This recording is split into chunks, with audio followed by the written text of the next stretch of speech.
Começando a nossa live com PDF, que é a nossa live de atualização de jurisprudência.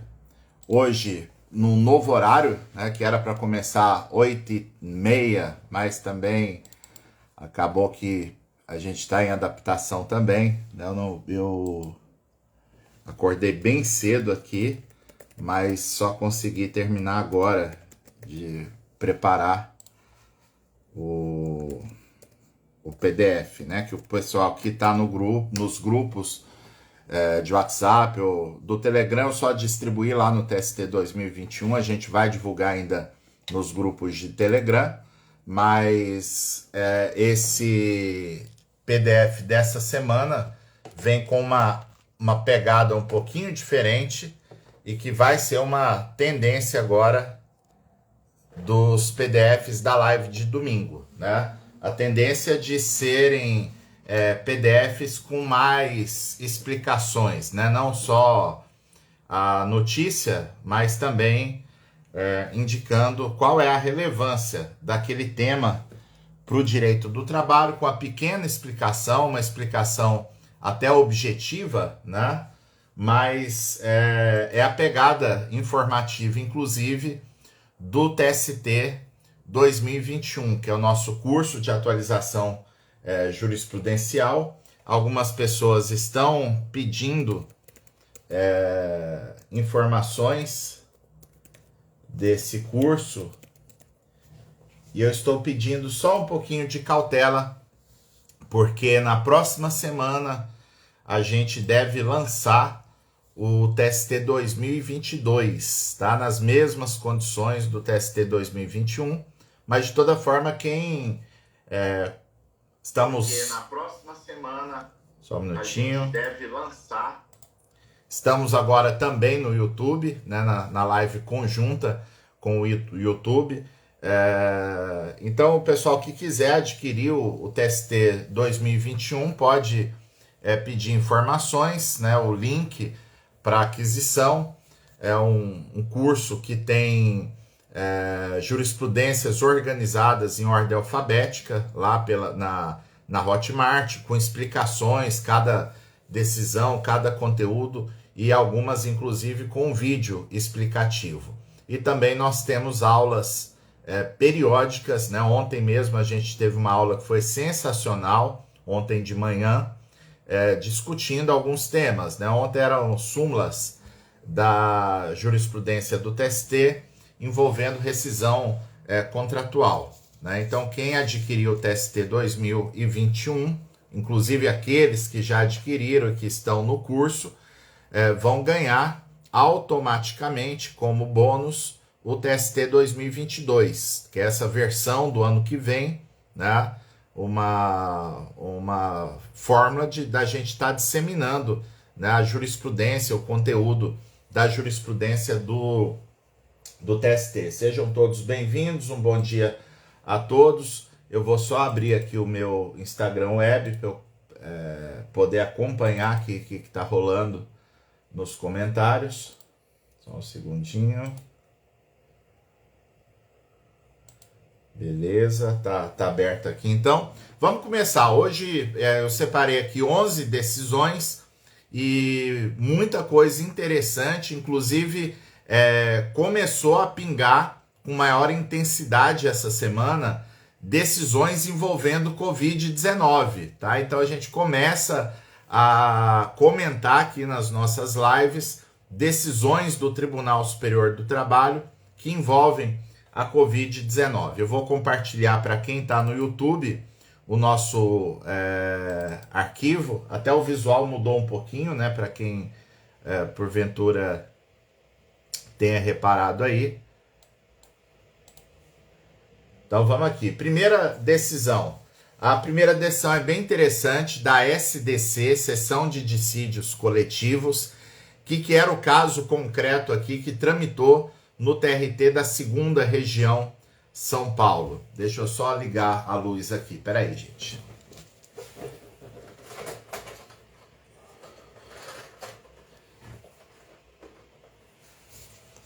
Beleza, achei que tá um pouquinho de penumbra aqui. Melhorou. Então, pessoal, um sindicato ingressou com um dissídio coletivo de natureza jurídica perante o TRT da 2ª Região. Gente, para que serve um dissídio coletivo de natureza jurídica, né? O dissídio de natureza jurídica, ele serve para que o TRT interprete uma determinada regra específica daquela categoria.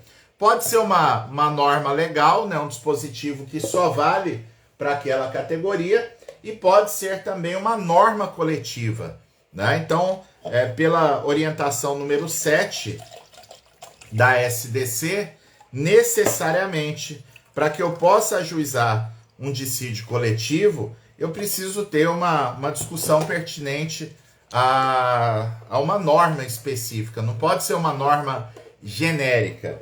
Então veio um determinado sindicato e ajuizou lá no TRT2 um dissídio coletivo para que o tribunal interpretasse o direito daqueles empregados pertencentes a grupo de risco a não terem que cumprir jornada dentro da empresa. Então, ou a empresa fazia home office, ou então teria que adaptar, fazer o pagamento até do salário, se fosse o caso, férias antecipadas, né? Todas as medidas possíveis, mas não permitir que a pessoa integrante de grupo de risco fosse compelida a trabalhar na empresa em razão da pandemia do novo coronavírus. O TRT da 2ª Região concedeu uma liminar, né, para o sindicato, decidindo que o grupo de risco tinha esse direito,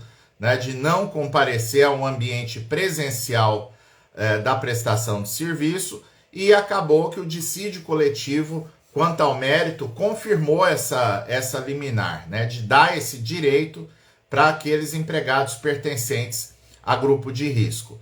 Vem a SDC, né, na relatoria do ministro Ives, e esclarece primeiro: não cabe dissídio de natureza jurídica se eu não invoco uma norma específica a ser interpretada.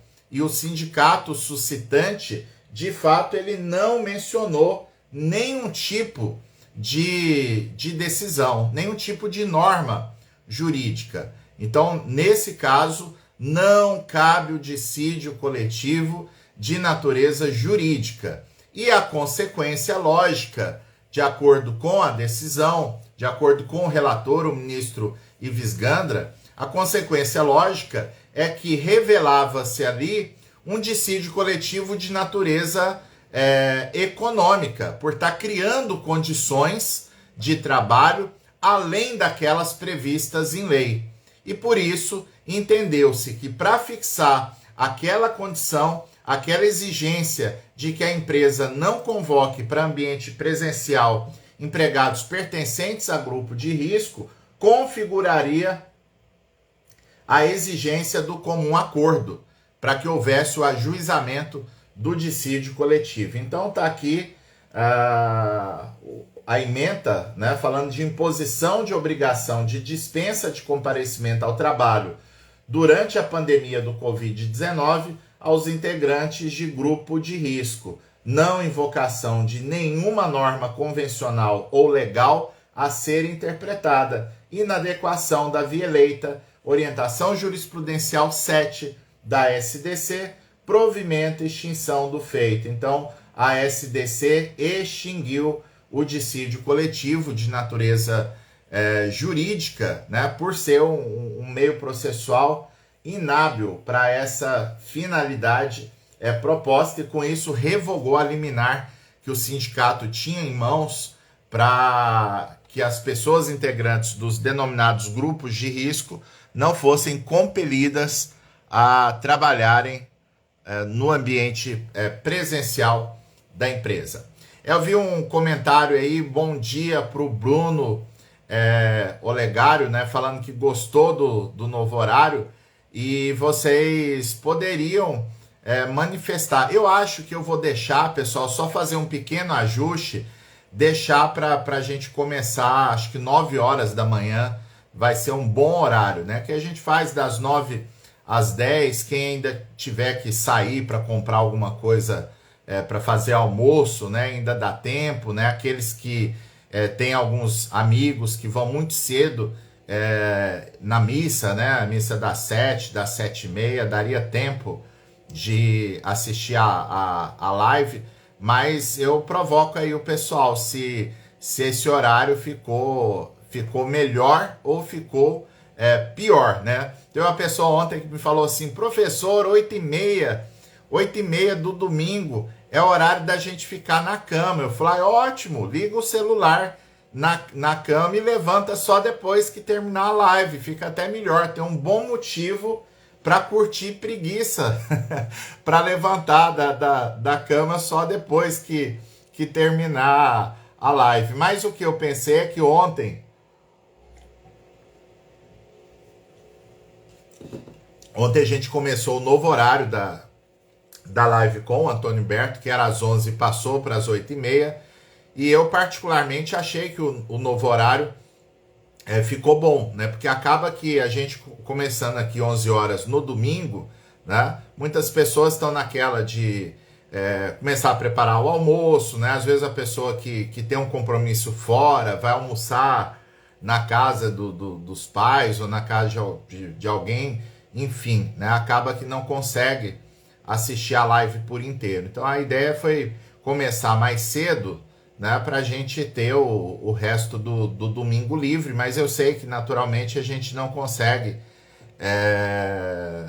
agradar, né, chegar a algo que seja o ideal para todos, né? Mas eu espero que tenha agradado essa mudança para a gente ter o resto do domingo livre. Bom, uma outra questão bem interessante, já é uma jurisprudência antiga da SDC, mas eu trago aqui para conhecimento de vocês, é que a SDC não aceita usar dissídio coletivo para discutir cláusula de participação nos lucros e resultados da empresa. Porque lá na Lei 10.101, que é a lei que trata do assunto, o legislador menciona que a participação nos lucros será decidida em negociação direta entre empregado e empregador, né? Ou por uma comissão paritária constituída pelos empregados, ou então pelo tradicional processo de negociação coletiva com o sindicato, né, mediante acordo ou convenção coletiva de trabalho. Então, para o TST, fazendo uma interpretação até literal desse dispositivo, lá do artigo 2º da Lei 10.101, o TST conclui que não é possível fazer dissídio coletivo com o intuito de fixar regra de participação nos lucros e resultados, que isso não é missão do poder normativo da Justiça do Trabalho e, por isso, as partes devem negociar por conta própria, sem intervenção do judiciário nesse caso. Uma outra hipótese interessante que eu trouxe aqui também da SDC, muitas decisões da SDC essa semana.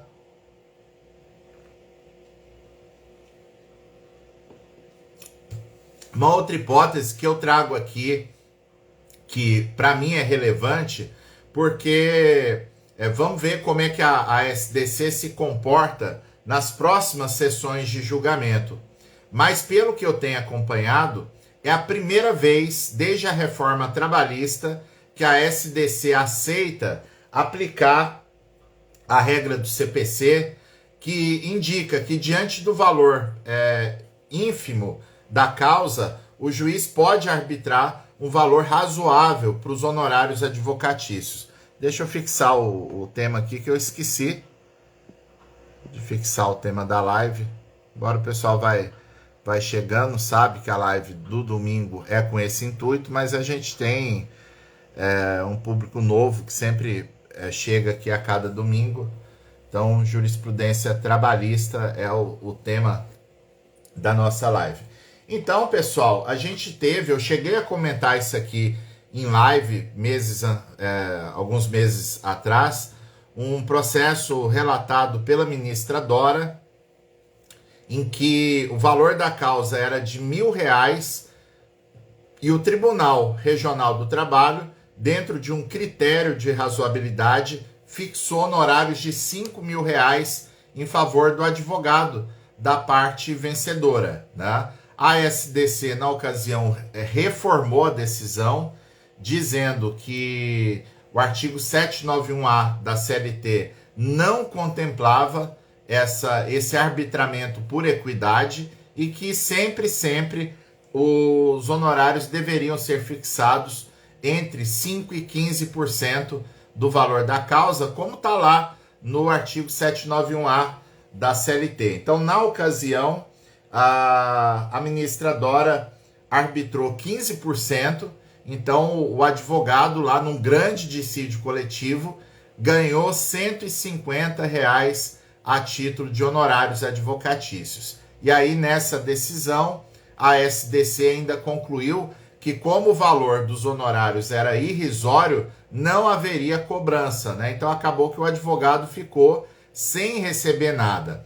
Agora, nesse caso aqui, e todas as decisões que eu estou comentando são decisões que foram publicadas agora anteontem, tá? Então é um material exclusivo aqui para essa live, para vocês, né? Para o PDF que foi distribuído lá nos grupos do Trabalho Notável. Quem não tiver em nenhum grupo do Trabalho Notável e quiser receber os conteúdos, pode manifestar aí no chat, que depois a gente manda o link por direct. Eu vou mandar o link para quem tiver interesse, sempre dá o link dos grupos das lições trabalhistas, tá? As lições trabalhistas é um projeto de lives que a gente tem todo dia às 7h45 da manhã, aqui no Instagram e no canal do YouTube, onde a gente ministra uma pequena aula de 30, 40 minutos sobre um assunto específico da prática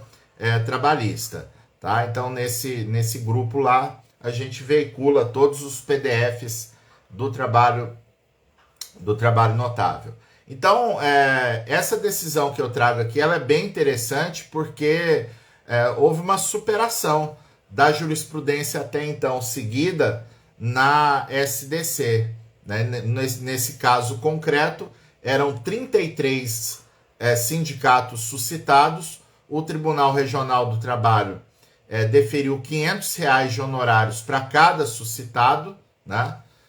Então daria aí 17 mil praticamente, mas a SDC entendeu que o valor da condenação dos honorários foi excessivo, muito embora tenha fixado a tese de que cabe mesmo a aplicação supletiva do Código de Processo Civil, aplicação supletiva, para que a gente possa arbitrar os honorários na hipótese de um valor da causa muito baixo, né? Então fixou-se essa tese de aplicação supletiva do artigo 85, parágrafo 2º e 8º. Vocês devem ter estudado já, né, lá no processo civil o que é uma aplicação supletiva, né? É uma expressão que está lá no artigo 15 do CPC.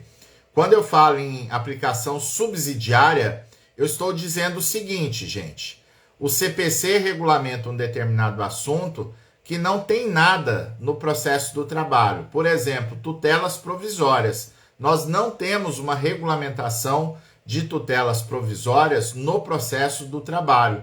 E por isso, quando eu trago para o processo do trabalho as regras do CPC envolvendo tutela provisória, que aí pode ser uma tutela antecipada, tutela de evidência, tutela cautelar, né? Então todos esses assuntos são aplicados de forma subsidiária. Subsidiária, ou melhor dizendo, que outro dia o professor Sebastião Geraldo me corrigiu e com muita razão, né? É subsidiária, né? A gente tem essa mania de falar subsídio, mas não é subsídio, né?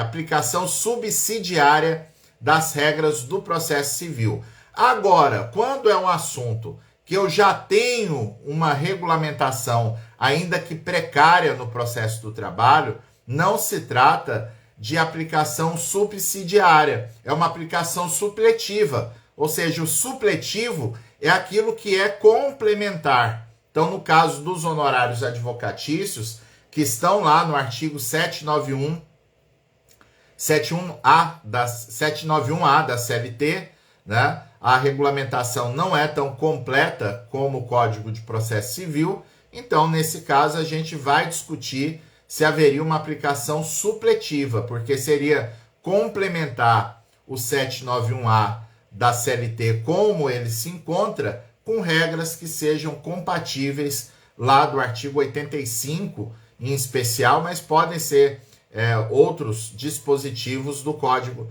de Processo Civil também. Então aqui o relator foi o ministro Ives, entendeu-se que o valor de 17.500 tinha sido excessivo, 16.500 na verdade, a conta dele aqui está errada. Aliás, são 35, eu que anotei errado, são 35 suscitados.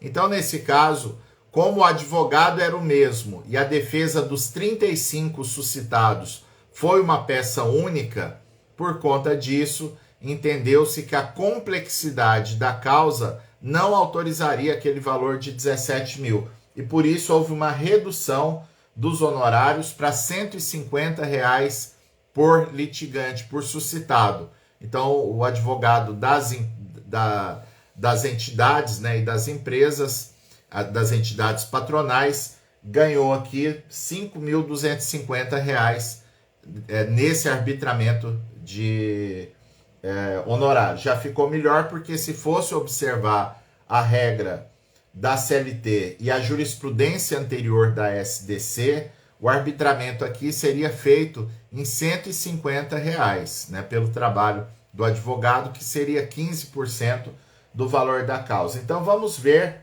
né, uma incógnita ainda.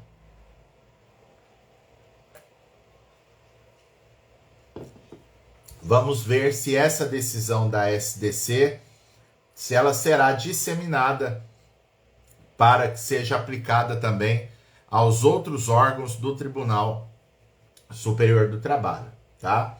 Quarto tema aqui, o quarto tema é um tema processual. O fato aconteceu lá na SDC também, né? Mas qualquer órgão do tribunal estaria sujeito a esse tipo de situação. O que aconteceu aqui é que um escritório de advocacia foi contratado para ajuizar o dissídio coletivo.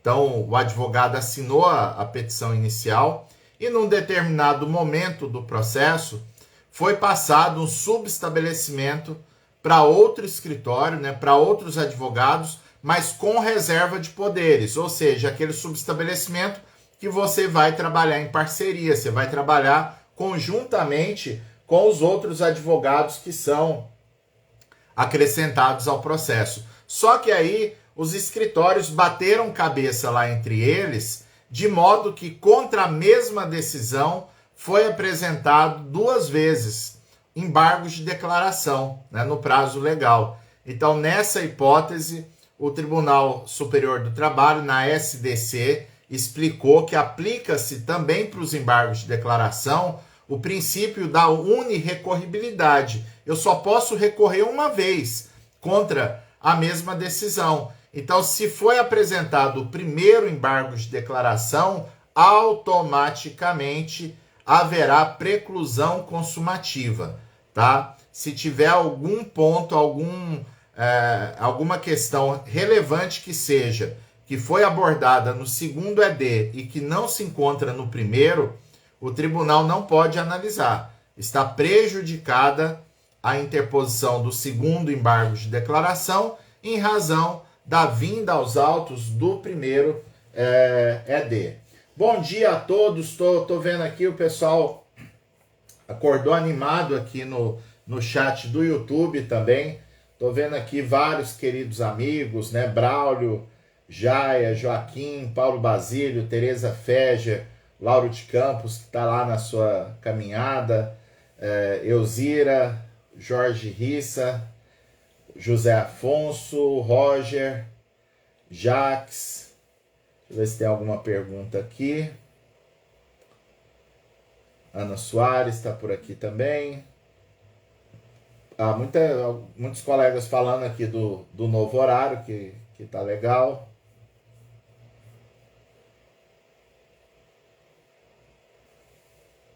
Beleza, deixa eu ver se tem alguma pergunta. Ah, sim, o José Dutra lembra que essa aplicação supletiva, né, a que eu fiz referência, ela era muito comum em relação às regras de distribuição do ônus da prova, né, porque a gente tinha o artigo 818, então havia uma regulamentação seletista, mas a gente aplicava de forma complementar o artigo 373 do novo CPC, né, e antes era o 333, eu acho, né, que tratava da distribuição do ônus da prova. Deixa eu ver se tem alguma pergunta aqui no chat do Instagram. Muito legal. A gente está com mais de 100 pessoas. Parabéns para a Neida, 40 anos de casamento. Muitas felicidades, que venham muitas décadas ainda. Deixa eu ver aqui. Vamos seguir em frente. Aí o Fábio Teixeira Melo o Fábio Melo, né, faz uma provocação aqui muito legal, né? Se em razão lá da posição do TST, da SDC, de aplicar de forma supletiva o artigo 85 do Código de Processo Civil, se isso provocaria a majoração dos honorários na fase recursal. É uma tese interessante, né, Fábio? E o que acontece? Não há aqui uma vinculação automática, tá? O fato da SDC aceitar o arbitramento, que é uma aplicação supletiva do CPC, não quer dizer necessariamente que o tribunal vá aplicar também os honorários majorados no recurso e também na fase de execução de sentença. Agora, sem dúvida, Fábio, é um primeiro passo importante, né? Porque a partir do momento em que, para um ponto que seja, o TST começa a aceitar a aplicação supletiva do Código de Processo Civil, isso abre caminho para essa discussão da majoração dos honorários na fase recursal, porque a premissa da discussão aqui, antes de mais nada, é dizer que o 791A da CLT, ele não é exaustivo, né? Ele não cria um sistema fechado e completo de honorários advocatícios no âmbito do processo do trabalho. E aí haveria espaço, né? Não haveria aqui uma vinculação automática, mas haveria espaço, sem dúvida, para discutir esses honorários na fase recursal. Eu vou compartilhar aqui para quem está no YouTube, para a gente dar sequência nos temas que eu separei. Então, aqui está a decisão dos 2 EDs, né? Há 2 embargos de declaração interpostos no mesmo dia por diferentes escritórios de advocacia, ambos com procurações nos autos, né? Haveria aqui o princípio da unirrecorribilidade. Uma outra situação interessante, o ponto 5 aqui,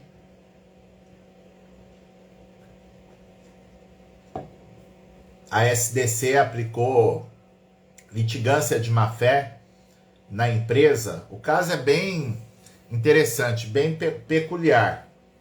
É uma situação em São Paulo, uma empresa de ônibus teve paralisação de uma quantidade expressiva de veículos num determinado dia.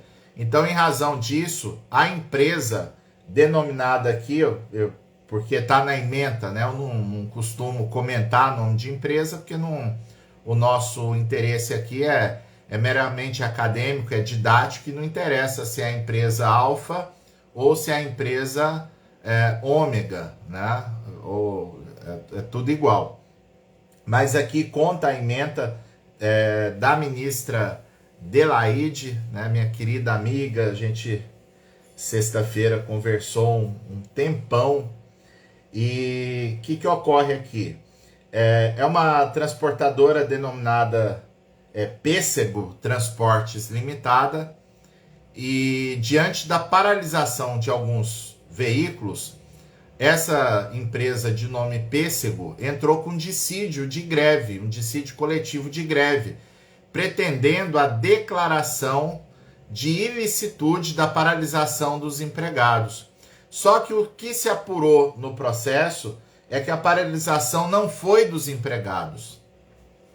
Essa Pêssego, ela é uma sucessora de uma cooperativa de transporte coletivo.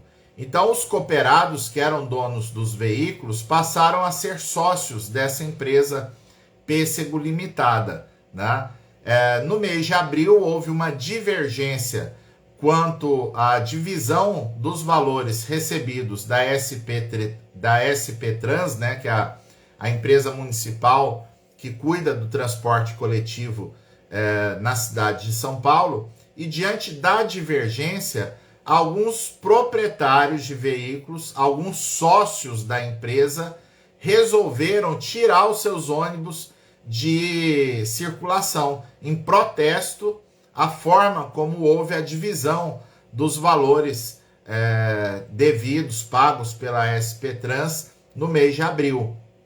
Então, em razão disso, se não houve uma greve deflagrada pelos trabalhadores, são os próprios sócios da empresa que, por conta de uma disputa, de uma divergência interna, resolvem paralisar a prestação de serviço. Isso não é greve e, por isso, não há a possibilidade de dissídio de greve nesses casos, né? E aí, aqui a SDC, na decisão relatada pela ministra Delaide, enquadra a situação como sendo uma hipótese de lockout. Lockout é a paralisação do empregador. E por conta disso, houve a condenação em litigância de má-fé da empresa, porque a empresa tinha pleno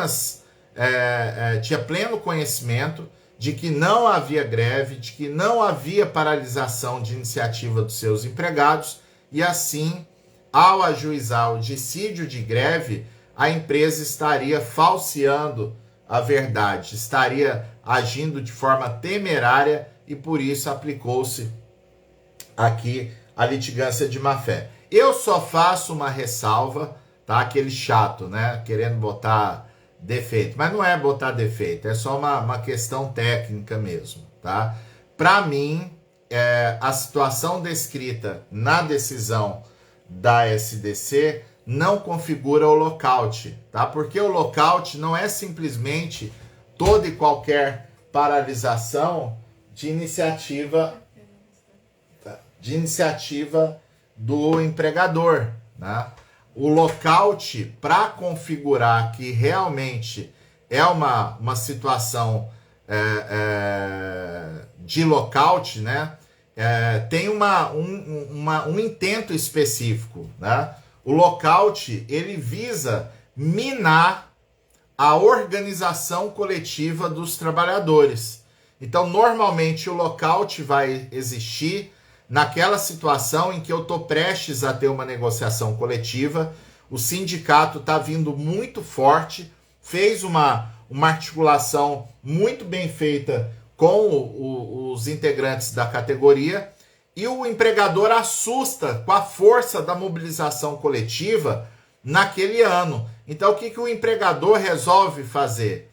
Olha, eu vou paralisar a atividade aqui por alguns dias para que eu consiga aqui dispersar o pessoal, né? Para eu prejudicar essa mobilização. Porque se eu paro aqui uns dias, o pessoal vai meio que ficar no clima de férias, vão ficar em casa, não vão participar de reuniões, participar de atividades do sindicato.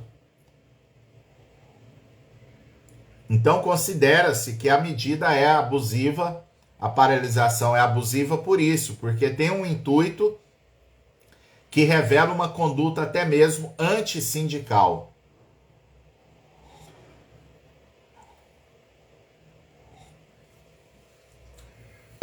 Um café delicioso. Olha só, então, condenou-se na litigância de má-fé e considerou-se aqui a ocorrência de lockout. O sexto tema, vamos invadir aqui a praia do professor José Antônio Ribeiro, né, nosso parceiro lá do Audiência 4.0, uma questão bem interessante envolvendo a audiência e que a SDI, melhor dizendo, reformou a decisão da turma a respeito. O que é a situação aqui, gente? Olha só, vou até compartilhar aqui para o pessoal que está no YouTube ver na tela aqui essa decisão. O que ocorre aqui? Na audiência inicial, o juiz fez constar da ata que as partes deveriam comparecer na audiência em prosseguimento para fins de depoimento pessoal e também apresentar as suas testemunhas sob pena de preclusão, mas o juiz facultou ainda que fosse feito o arrolamento das testemunhas no prazo de até 20 dias antes da realização da audiência. Então, a parte aqui simplesmente não fez o arrolamento. Então, se ela não fez o arrolamento, ela está sujeita a outra advertência feita na ata, que as testemunhas deverão comparecer acompanhadas dos litigantes sob pena de preclusão. Então, chegou na hora da audiência, a testemunha lá de uma das partes não compareceu.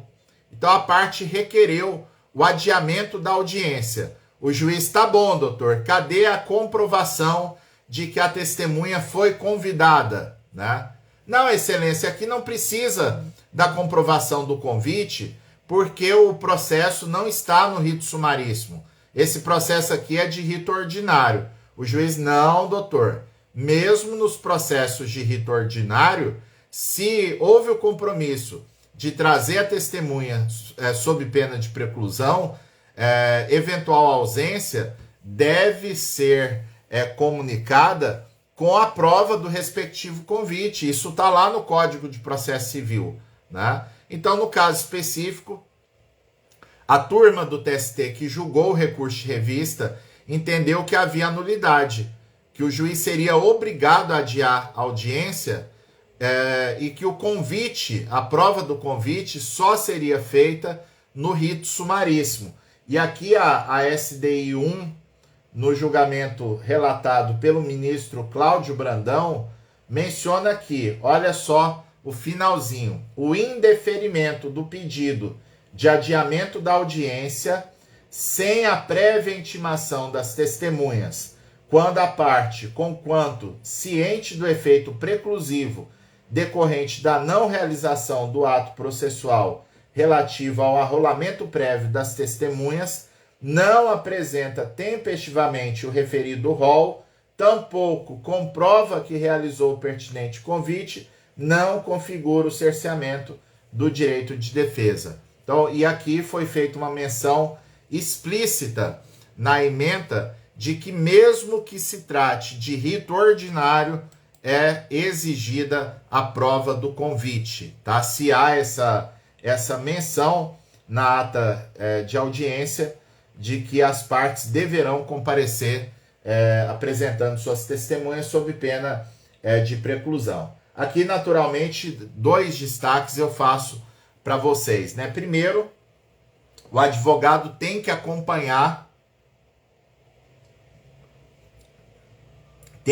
a confecção da ata, justamente para que a ata revele exatamente o que se sucedeu na audiência trabalhista. Então tem juiz que coloca lá no modelo, né, de audiência que as partes se comprometem a trazer voluntariamente as suas testemunhas sob pena de preclusão, né? Mas você não quer ter esse compromisso, então você acompanhe a confecção da ata e dá o grito, excelência, pela ordem. O meu cliente não está se comprometendo, ele não aceita ficar com esse encargo, ou pelo menos não está partindo aqui da iniciativa dele que haja esse comparecimento espontâneo da testemunha. Então, se eu faço esse registro, o juiz vai ter que mudar a ata, né? Como é que o juiz vai ter que mudar a ata nesse caso? O juiz vai ter que constar, olha, na forma do artigo 455 do CPC, o juiz está impondo às partes o encargo de intimar as testemunhas e fazer a prova do referido convite, lá pelo 455 do CPC. E aí a discussão não é mais de negócio processual, porque se constar da ata que a parte se comprometeu a levar a testemunha, aí é um abraço, não tem como querer discutir depois se é válida ou não é válida essa determinação, porque foi o próprio litigante, de forma voluntária, que se propôs a isso, né? Agora, se há uma imposição nos termos do artigo 455 do CPC e depois tiver alguma discussão de nulidade, então aqui eu tenho um debate jurídico. Se cabe ou não cabe, né? Se cabe ou não cabe a aplicação supletiva do Código de Processo Civil do artigo 455 do CPC. Mas há uma jurisprudência bem firme no TST, uma jurisprudência majoritária. Apenas uma turma não está seguindo essa jurisprudência de que cabe sim a aplicação do 455 e por isso, se houver essa menção ao 455 ou há um compromisso de levar a testemunha espontaneamente, se a testemunha não comparece, o juiz só vai adiar se a parte fizer efetivamente a prova do convite, mesmo que se trate de um processo de rito ordinário, tá, pessoal? Muita atenção em relação a essa questão.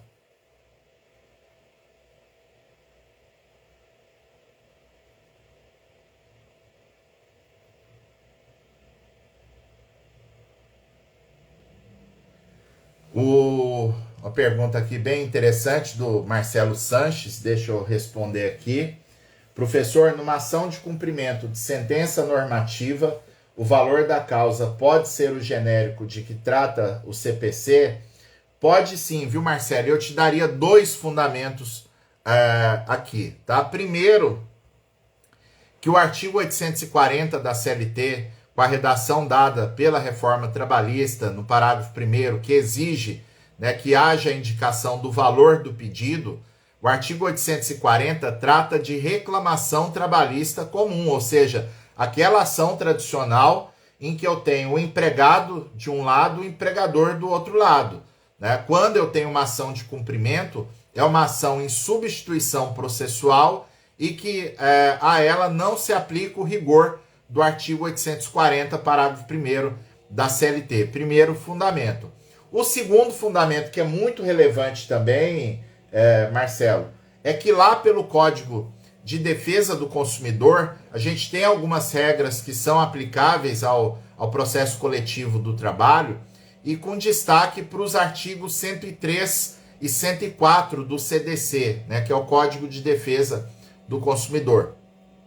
Salvo engano meu, é lá no artigo 103, e tem isso lá no CDC, eu acredito que é no artigo 103, que menciona que a condenação nas ações envolvendo direitos individuais homogêneos, né, ação coletiva, mas envolvendo interesse individual, a sentença será de caráter genérico, né, porque lá na fase de execução é que eu vou identificar quem são os beneficiários da decisão coletiva e vou fazer a respectiva liquidação do crédito de cada um.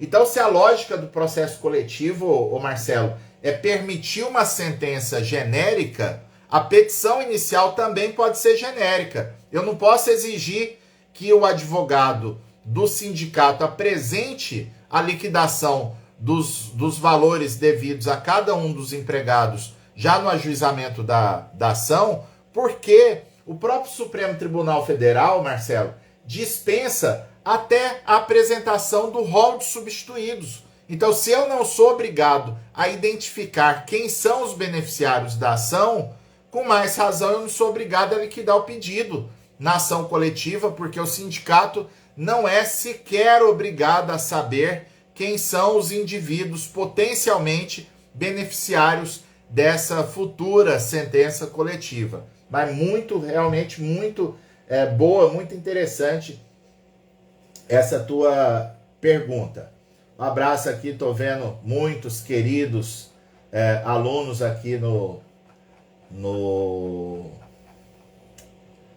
Instagram, né? Alunos e seguidores também, né? Mesmo quem não seja aluno, mas muitos alunos aqui.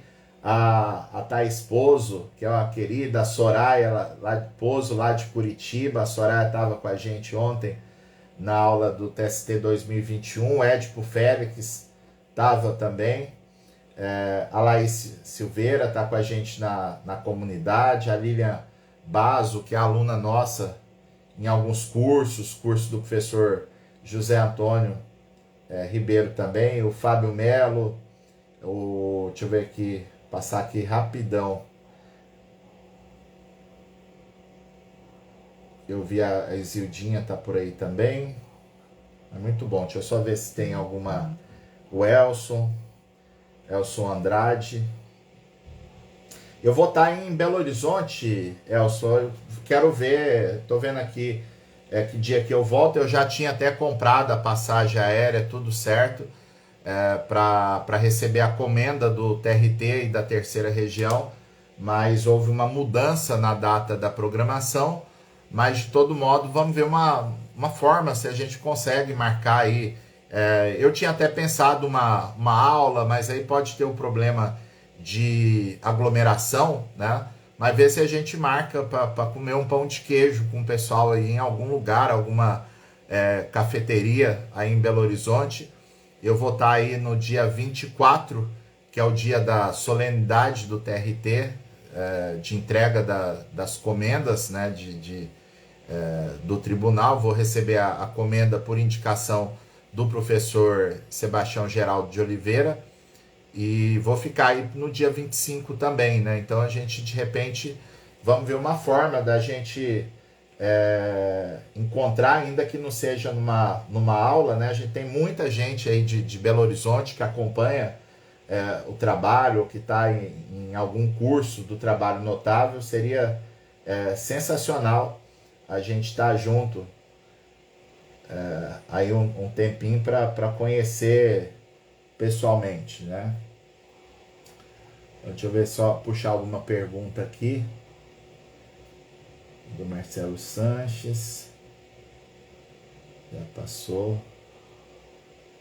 A Thaís Pozo perguntou o nome do aplicativo. Eu vou escrever aqui. Quem está em algum curso da Hotmart pode abaixar o aplicativo que chama Sparkle, né? É o S mudo, Parkle com um K, né? Nem todo infoprodutor tem contrato o Sparkle, né? Porque no caso aqui do trabalho notável, a gente tem um acordo comercial com a Hotmart, que a Hotmart, todo curso que o trabalho notável vende, a Hotmart disponibiliza o Sparkle para os nossos alunos, mas o trabalho notável paga uma taxa para a Hotmart. Esse Sparkle é muito legal, tá, gente? Porque se vocês estiverem pelo celular, vocês podem acessar a Hotmart pelo navegador mesmo da internet do celular e consegue assistir aula por lá, pela internet normal. Agora, é muito legal ter o aplicativo, por quê? Primeiro, porque a forma como a aula é apresentada, eu acho um pouco mais confortável do que assistir no site. Esse é um primeiro ponto, pelo menos no celular. E o segundo ponto é que nesse aplicativo Sparkle, vocês conseguem baixar aulas dos cursos do trabalho notável, né? Quando vocês baixam, essas aulas não consomem a memória do celular, porque fica gravada, na verdade, na memória do aplicativo. E essa aula fica disponível, a aula que você baixar, ela fica disponível por 14 dias, né? Por 2 semanas. Então a vantagem é que quando você baixa, dentro desse período, você consegue assistir a aula, inclusive offline, né? Às vezes você vai para um local que não tem internet, ou você está num voo, um lugar que não pega, né? Internet, você teria essa possibilidade de usar o Sparkle para assistir algumas aulas, né? Então é bem legal mesmo esse aplicativo da Hotmart.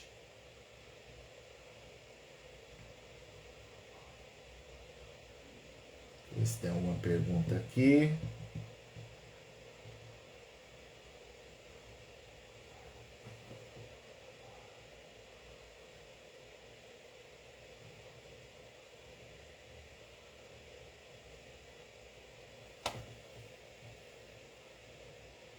A Eliana Ruiz faz uma pergunta aqui muito interessante.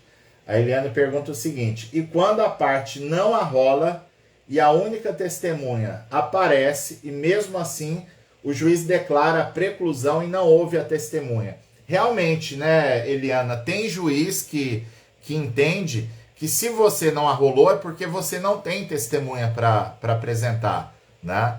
Porque são juízes que aplicam a regra lá do CPC, de que feito o arrolamento, você não pode substituir a testemunha, salvo nas hipóteses lá do próprio CPC que admitem a substituição, né? Eu mesmo, né, tenho algumas divergências com o professor José Antônio Ribeiro nessa matéria, né? Porque o professor José Antônio entende que não pode substituir a testemunha, aplicaria, se foi arrolado, aplicaria o CPC, né, de só substituir nas hipóteses autorizadas pelo CPC, e eu particularmente vou na linha de que, como a CLT originalmente não prevê o arrolamento, eu não vejo impedimento nenhum para fazer a substituição da testemunha, mas tem divergência, e por isso tem divergência também nessa questão, tá, Eliana? Aí o que você tem que fazer, né, se o juiz adotar uma conduta dessa, registra os protestos, né, quanto ao indeferimento da oitiva da testemunha que compareceu, e depois, sendo a sentença desfavorável, você apresenta uma preliminar de cerceamento do direito de defesa, né, de violação do devido processo legal, de afronta aos incisos 54 e 55 do artigo 5º da Constituição Federal, porque daí você está mais seguro para depois levar para o TST essa matéria pertinente a uma violação a contraditório ou ampla defesa. E o Bruno Olegário até provoca, né? Se a matéria não deveria ser pelo artigo 825 da CLT. Eu, particularmente, tá, Bruno? Aí eu falo por mim.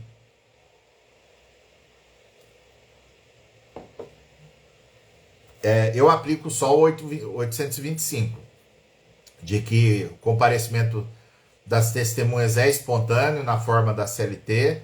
Se for sumaríssimo, exige o convite. Se não for sumaríssimo, basta que a parte alegue. Depois eu vou apurar na audiência que foi adiada, eu vou apurar com a própria testemunha se ela foi convidada ou não. Agora, se a testemunha chega lá e fala para mim assim, o fulano não me convidou, né? Aí tem uma discussão sobre qual que é a consequência disso. Eu, particularmente, penso o seguinte: a parte tem direito à produção de prova.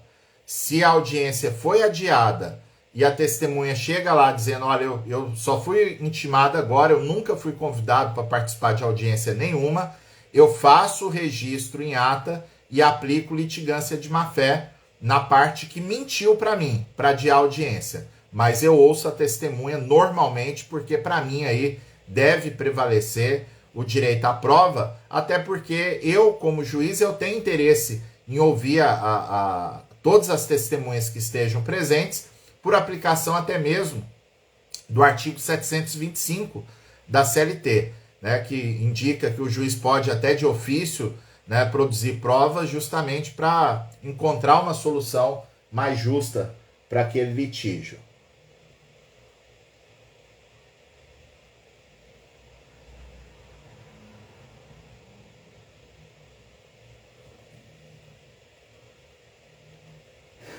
É cada uma, né? O Alex Está contando aqui 2 exceções de incompetência em razão do lugar, mas opostas por partes distintas. Aí não tem problema, tá? Se for uma exceção pelo tomador, outra pelo prestador de serviço, o juiz vai ter que processar as duas, ainda que cada um deles indique um local diferente para tramitação da ação, né? Que aí nesse caso o juiz vai ter que decidir qual das 3 hipóteses, né? Se é o local onde a ação foi ajuizada, onde o tomador de serviço está dizendo que deveria tramitar, ou onde o prestador de serviço está indicando que deveria indicar também. Elaine Melnick, obrigado, querida, por todo o carinho, amizade, muito bom você por aqui. Eu quero aproveitar aqui,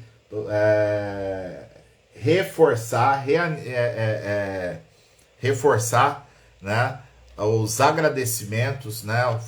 Quinta-feira foi meu aniversário e eu confesso, eu disse isso para alguns colegas, eu não consegui ainda responder tanta gente que me mandou mensagem, mas eu confesso que a surpresa que o pessoal preparou para mim, né, vocês que são alunos do Trabalho Notável, foi assim um dos dias mais emocionantes da minha vida, né? Eu brinco, tem um filme que eu gosto muito, que é o Shrek para sempre, né? O Shrek eternamente, né? Que para quem viu o filme, é o que tem lá uma história de bruxas, né? Que tem uma história de um contrato mágico, né? Que é a história do filme, a história toda é que o mágico tapeou o Shrek, né? E fez um contrato mágico de trocar um dia da vida dele por um dia bacana, por um dia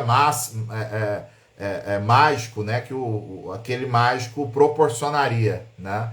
E o Shrek falou, pega qualquer dia aí, né? E pegou o dia do nascimento dele justamente para mudar o destino da história. Então, eu digo para vocês que se um dia eu tiver a oportunidade de fazer um contrato mágico desse, com certeza a quinta-feira passada é um dia que eu não troco nunca, pode ser o contrato mágico que for, né? Porque realmente foi um dia muito emocionante ver a reação, o carinho de todos vocês, né? E o que eu disse pro Aderson, né, que entrou na live comigo na quinta-feira, né, que assim como da minha parte, da parte do Antônio Humberto, né, a gente sempre busca, né, uma entrega de conteúdo, uma dedicação para vocês, que é, antes de mais nada, muito íntegra. É íntegra porque é o nosso jeito de ser,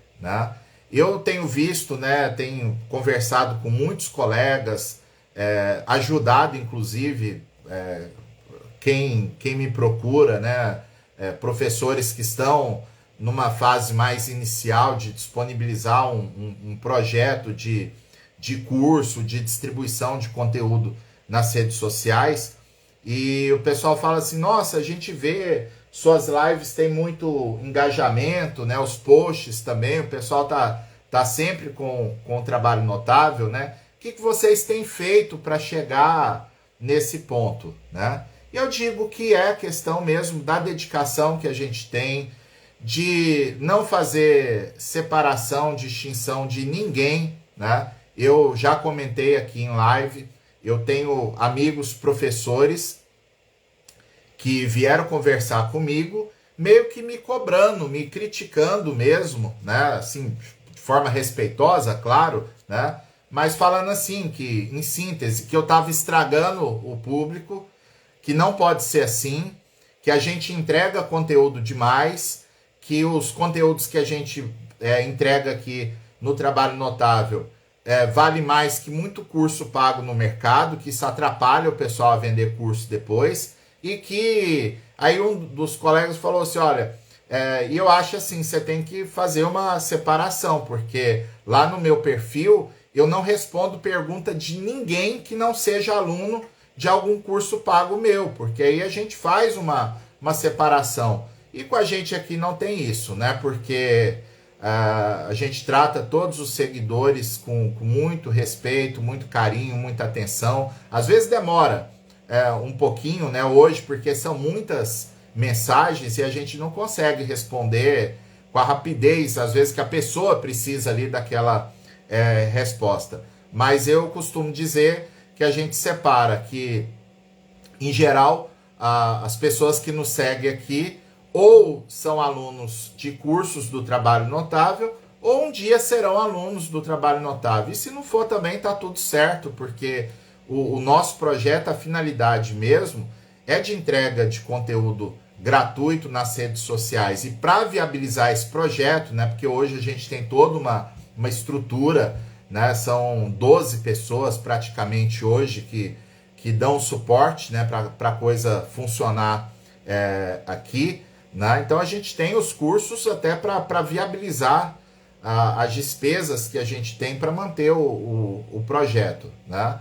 Mas de todo modo, né, eu fico muito feliz, e aí eu falo para esses colegas, né, que você tem que ser autêntico, porque falar assim, eu vou imitar lá o pessoal do Trabalho Notável, eu vou entregar muito conteúdo, eu vou responder todo mundo, né, dar atenção para todo mundo, mas pode ser que isso não funcione, porque se não for da índole da pessoa ser daquele jeito, né, ser da forma como a gente procura interagir com vocês, a pessoa não aguenta 10 dias, né? Não aguenta, porque você fazer aquilo que não é o que você se propõe para a sua vida, para a sua profissão, para a sua imagem, fica uma situação chata, cansativa, e a pessoa realmente não aguenta. Fora que, né, o que não é autêntico, a gente sente o cheiro longe, né, da farsa, da fraude, da máscara,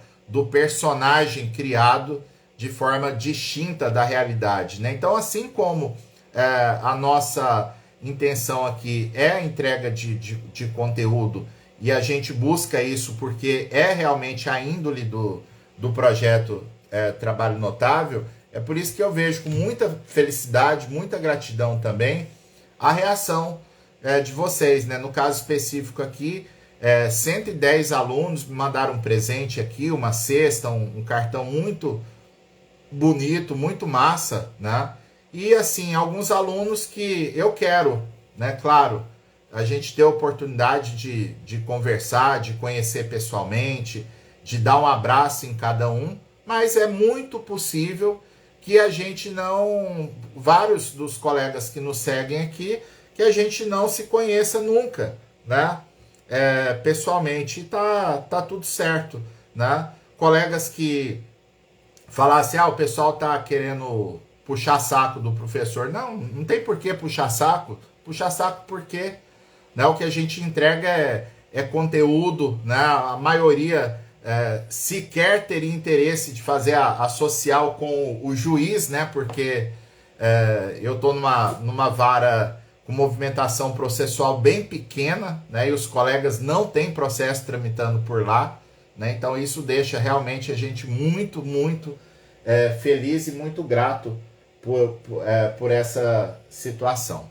Mas vamos lá, bora lá para a gente entrar agora na reta final da nossa live. Deixa eu só achar aqui. Tá. Vamos entrando na reta final da nossa live. O 7º assunto que eu separei é da SDI 2, discussão de ação rescisória por vício de consentimento em acordo homologado na Justiça do Trabalho. Gente, o advogado tem que tomar um cuidado enorme, né? Porque aceitar fazer um jogo da empresa, né? Um jogo para coagir, para prejudicar o seu empregado, o advogado tem que pensar na sua imagem, né? Tem que pensar que pode ser o cliente que for, gente, que não compensa o desgaste, não compensa você ficar com você correr o risco de arranhar a sua imagem profissional por causa de um cliente querendo fazer coisa errada, né? Então, no caso concreto julgado aqui pela SDI 2, o que aconteceu?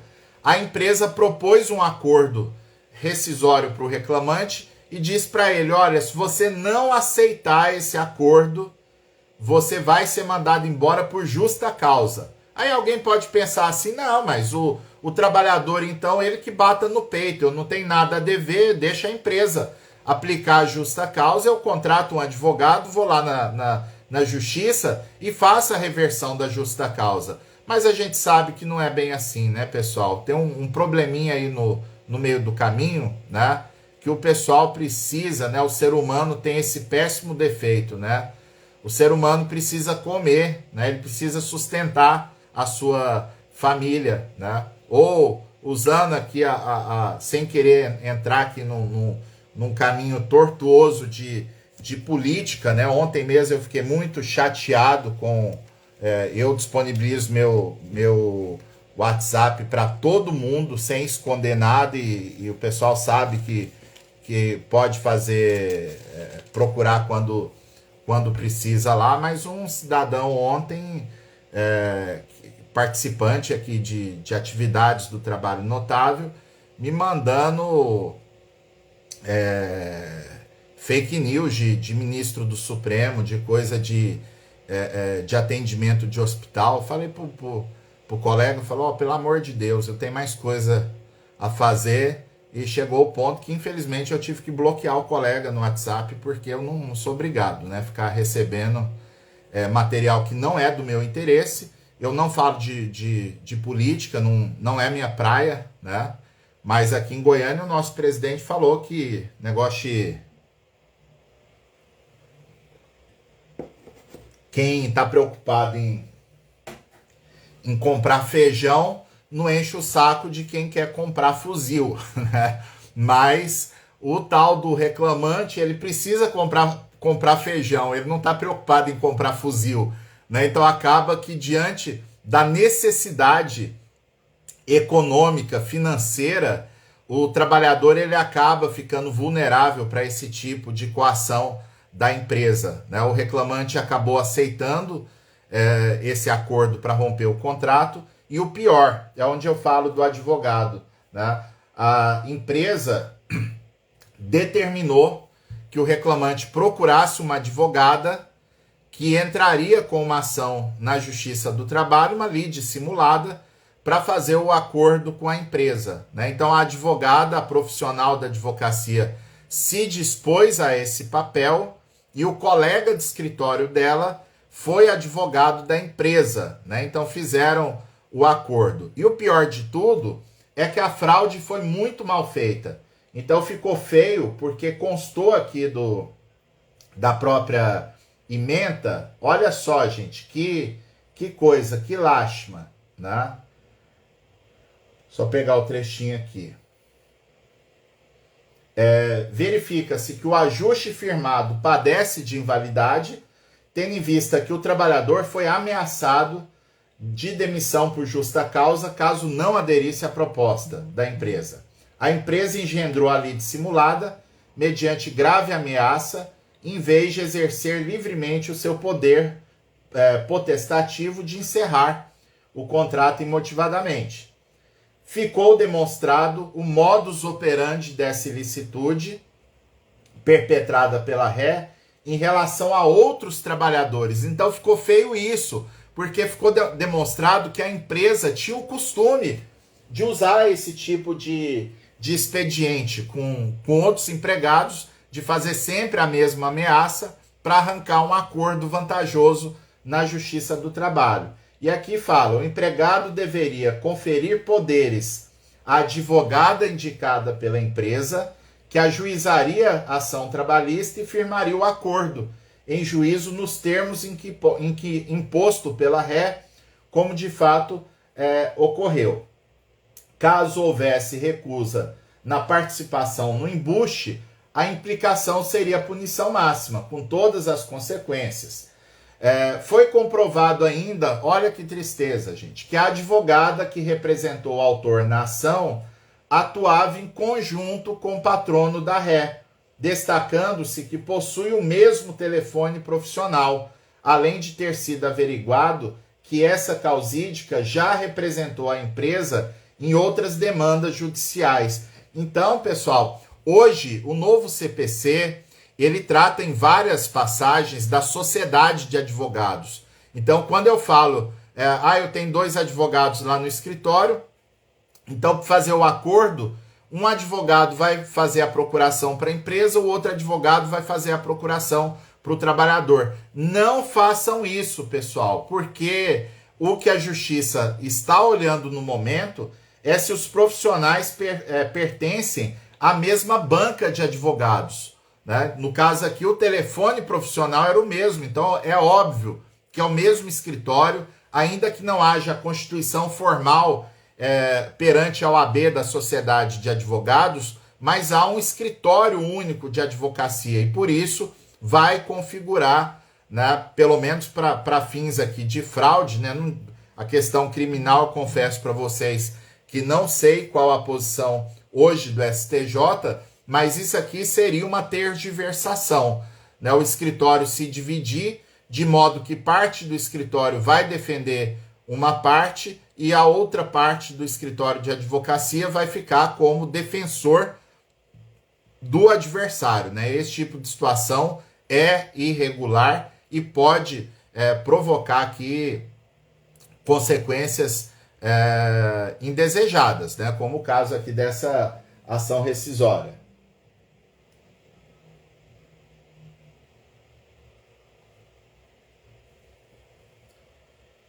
Deixa eu ver aqui, só dar uma passadinha aqui no...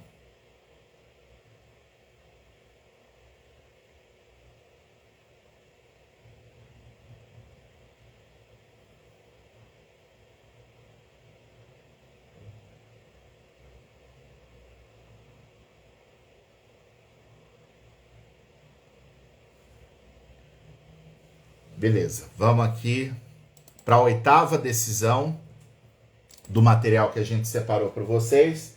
Nós estamos com 1 hora de live. Olha só, esse caso é até engraçado, pessoal. Depois tem gente que acha que o juiz exagera a hora que condena em litigância de má-fé.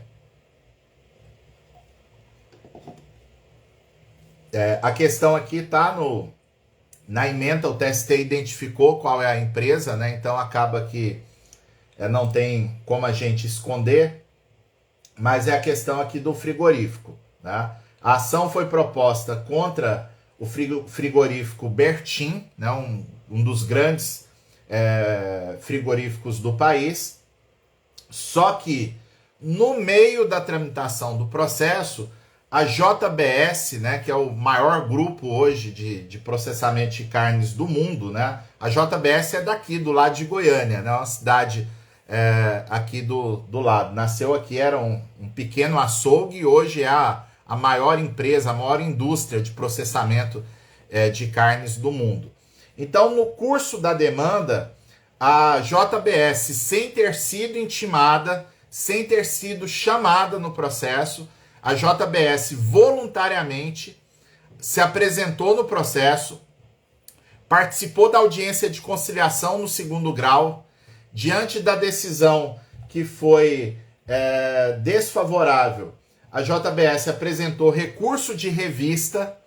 Quando o processo baixou para execução, a JBS fez pagamento de valores incontroversos, impugnou os cálculos, né? Então ela praticou diversos atos ali ao longo do processo, se colocando como uma devedora, embora ela não tivesse sido chamada em nenhum momento dos autos.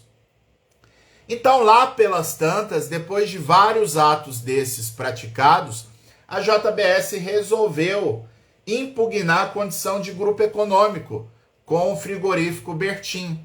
Então, nesse caso aqui, o Tribunal Superior do Trabalho entendeu que não havia como analisar a inexistência de grupo econômico, porque foi a empresa quem se apresentou voluntariamente para a lide e praticou esses diversos atos que acabam sendo uma confissão de responsabilidade em relação ao crédito e ainda aplicou uma multa por litigância de má-fé, por entender que esse comportamento dúbio no processo configura uma lide temerária, né? Então a questão realmente interessante, julgado aqui pela segunda turma, né?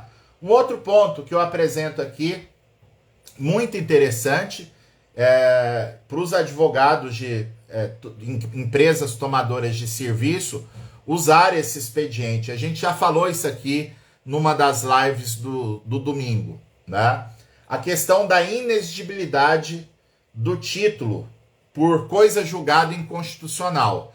Então, o Supremo Tribunal Federal deu decisões, em especial no tema 725 da tabela de repercussão geral e na DPF 324. Então, nessas duas decisões, na sessão do dia 30 de agosto de 2018, o Supremo decidiu, né, que sempre foi possível, sempre foi lícita a terceirização em qualquer atividade econômica, ainda que fosse o objeto social da empresa, né, a atividade fim da empresa. Por conta disso, o Tribunal Superior do Trabalho tem usado a seguinte tese. Olha só, gente, prestem atenção. A decisão do Supremo é 30 de agosto de 2018. Aí vem aqui a decisão da 8ª turma, da ministra Delaide Arantes, que diz o seguinte: tendo a Suprema Corte definido que a referida decisão, melhor dizendo aqui, tendo o trânsito em julgado da presente reclamatória ocorrida após o julgamento das decisões proferidas pelo Supremo Tribunal Federal, ou seja, o caso presente aqui transitou em julgado em 7 de março de 2019. A decisão do Supremo é de 2018, né? Consoante assinalado pelo Tribunal de Origem, a decisão recorrida se revela correta, mormente diante da aprovação de tese de repercussão geral, que tem como principal objetivo a uniformização da interpretação de determinada matéria por parte do STF e deve ser observada pelos demais órgãos do Poder Judiciário, especialmente para a garantia da segurança jurídica. Então, nesse caso aqui, como a Justiça do Trabalho condenou o tomador de serviço a reconhecer o vínculo meramente por se tratar de atividade fim, porque pode ter o distinguishing, né, gente? O distinguishing a essas decisões do STF é quando o tribunal declara o vínculo porque houve comprovação específica de fraude. O reclamante estava subordinado ao tomador de serviço, né? Cumpria ordens, tudo certo. Então, nesse caso, não reconheceu o vínculo, não foi só porque era atividade fim. Então, não cai aqui na decisão do Supremo. Mas aquele que o reconhecimento do vínculo se deu apenas por se tratar de atividade fim do tomador de serviço, vocês podem entrar agora na execução, né, com uma arguição de inexigibilidade do título executivo, né, porque a coisa julgada é inconstitucional na medida em que a decisão transitou em julgado quando já existia o precedente vinculante do Supremo Tribunal Federal. Isso é suficiente para fazer a sentença virar pó no que diz respeito àquela obrigação que colide com a jurisprudência do Supremo Tribunal Federal. Então tem muito advogado obtendo êxito nas execuções trabalhistas, arguindo essa inexigibilidade do título, tá? A 10ª decisão aqui é uma questão muito interessante envolvendo Covid-19. Isso aqui foi o assunto do momento, né, uns meses atrás, né, o ano passado, né? A discussão aqui é se cabe levantamento de FGTS em razão do Covid-19, né? Teve aquela tese, muitos advogados entraram com ações na Justiça do Trabalho, vários obtiveram inclusive êxito, né, da Justiça compreender que a Covid-19 era uma situação de calamidade pública e que autorizaria o levantamento do FGTS. Então, a segunda turma do TST vem aqui e fala que não há respaldo legal para o levantamento do FGTS com fundamento na Covid-19, né? O que a segunda turma diz aqui, primeiro, é que a questão da calamidade pública que existe lá no decreto do FGTS, né, que é o decreto 5.113, é uma calamidade decorrente de um desastre natural e que a pandemia não enquadraria nesse conceito de desastre natural, que é um terremoto, uma enchente, alguma coisa nesse sentido. E para completar, houve o advento da medida provisória 946, né, de 2000. Essa medida provisória autorizou, à época, o saque de R$500 lá do FGTS. Então, essa seria a possibilidade de acordo com a própria legislação. Agora, querer sacar todo o saldo do FGTS em razão da pandemia, a segunda turma diz aqui que não há respaldo legal para essa pretensão, né? Então, é um assunto muito comentado. Eu ainda não posso dizer, tá, pessoal? Faça esse registro. É a primeira decisão que eu vejo do TST, por isso que eu trouxe aqui na live. É a primeira decisão sobre esse assunto, né? Agora, é uma decisão de turma. Eu até acredito, pessoalmente, que esse entendimento vá prevalecer no âmbito do TST. Mas eu ainda não posso afirmar de forma peremptória que essa é a posição do TST. Essa é a posição, por enquanto, da segunda turma do TST, que foi o único órgão do tribunal que até agora se pronunciou acerca desse tema. E para fechar aqui a nossa live, né, a gente sempre busca trazer uma decisão da polêmica quarta turma do Tribunal Superior do Trabalho, e eu trago uma decisão aqui, que um tema que eu acho bem interessante, inclusive a quarta turma, nesse caso específico, reformou um acórdão do meu tribunal. O que foi a situação aqui? A reclamante entrou com ação pedindo indenização de estabilidade da gestante, a empresa ofereceu o emprego de volta lá na sala de audiência, né, ficou registrado, né, que a empresa ofereceu o emprego de volta e que a reclamante, sem ter um motivo justificável, não aceitou a oferta de retorno ao trabalho. O juiz, então, afirmou que houve renúncia tácita da estabilidade na medida em que a reclamante recusou a oferta de reintegração. E a quarta turma do TST aqui, aplicando a jurisprudência do Tribunal Superior do Trabalho, disse que não existe essa renúncia tácita, que o fato da reclamante recusar o retorno para o trabalho, isso não configura renúncia da estabilidade. Como a estabilidade da gestante é uma vantagem pessoal, cabe à própria trabalhadora gestante exercer a escolha se ela quer ser reintegrada ou se ela quer receber a indenização substitutiva. Então, nesse caso aqui, a quarta turma, na relatoria do ministro Alexandre Luiz Ramos, aplicou a jurisprudência do tribunal para reformar a decisão regional, afastar a renúncia tácita e garantir a essa empregada o direito à indenização do período da estabilidade da gestante. Esse assunto é pacificado no TST. Agora, como é um processo aqui, uma ação de 2018, né? E o meu tribunal aqui, o TRT da 18ª região, rejeitou a estabilidade da gestante nesse caso, né? Isso demonstra que alguns regionais, alguns juízes continuam agindo de forma indisciplinada nesse tema, né? Reconhecendo uma renúncia tácita que não existe, de acordo com a jurisprudência do Tribunal Superior do Trabalho, e assim sendo, eu achei pertinente trazer para vocês aqui, né, que a quarta turma reformou essa decisão para garantir o direito da reclamante, né? Bom, gente, vamos partindo aqui para o encerramento. O Marcílio Paulo faz uma pergunta aqui no chat do YouTube. Bom dia, Marcílio. Marcílio está com a gente em alguns cursos, né? Deve ter uns 2 meses, né? O Marcílio me mandou uma mensagem muito legal no WhatsApp, né? Mandando uma vitória expressiva que ele teve no recurso ordinário de acidente de trabalho.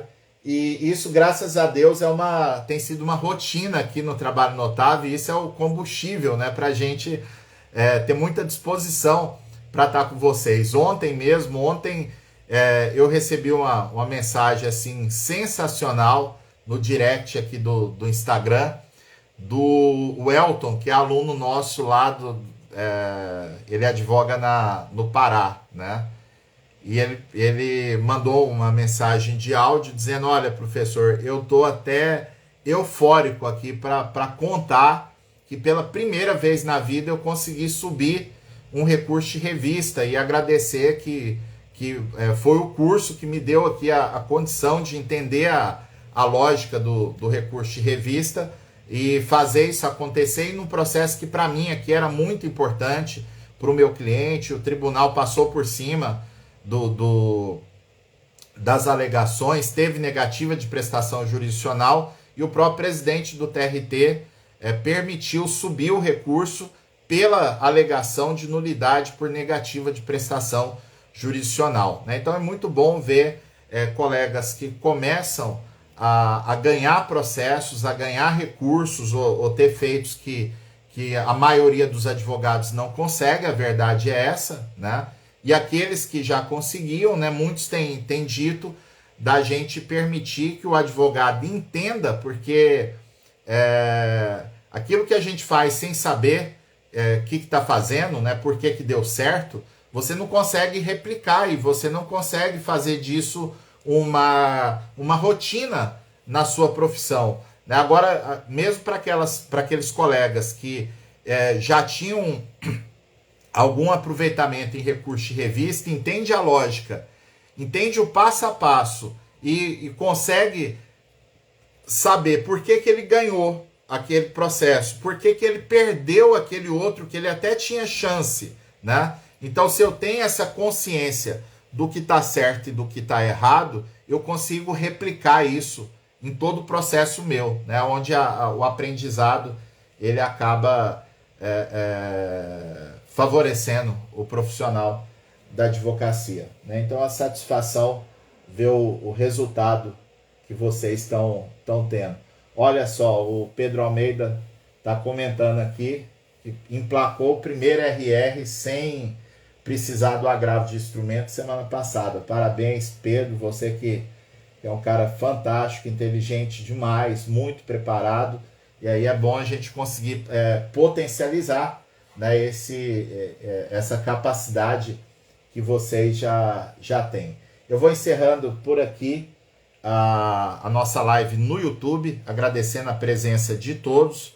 A live vai ficar disponível alguns dias, tanto aqui no YouTube quanto no Instagram. Tem uma semana abençoada. Eu esqueci foi de divulgar no PDF a programação das lições trabalhistas dessa semana. Amanhã a aula é de negociação coletiva, né, que é a aula que eu tinha que ter terminado quinta-feira, e por conta da homenagem eu não terminei. Então amanhã vai ser uma aula sobre prevalência do negociado sobre o legislado, e eu preciso definir ainda os temas do restante da semana.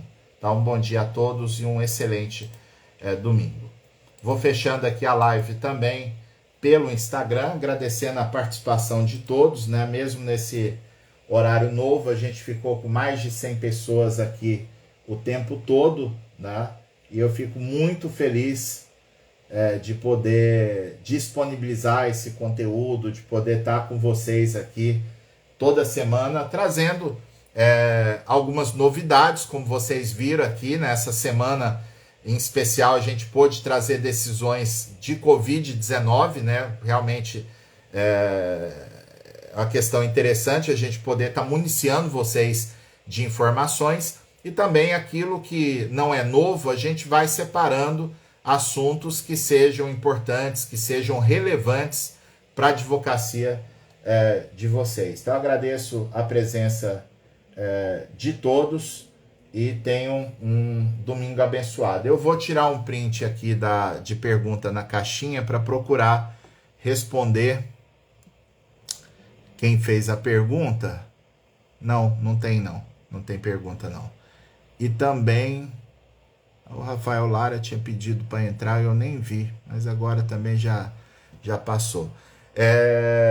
E vou gravar o chat aqui para a gente poder, de alguma forma, responder as perguntas que eu não pude entregar a resposta por aqui. Um grande abraço a todos. Tenham. Deixa eu só ver aqui se o Rafael tá na conversa um minutinho antes de fechar a live. Eu não sei. Ah, tá aqui, olha. Ô, Rafael, beleza? Cara, eu acho que você deixou eu entrar sem ver o que a gente estava conversando. Ah, é? Eu E o que perguntei é? no chat se os notáveis sabem qual que é o apelido lendário do Fabiano Coelho. Nossa, mais massa, vamos lá, qual que é o apelido?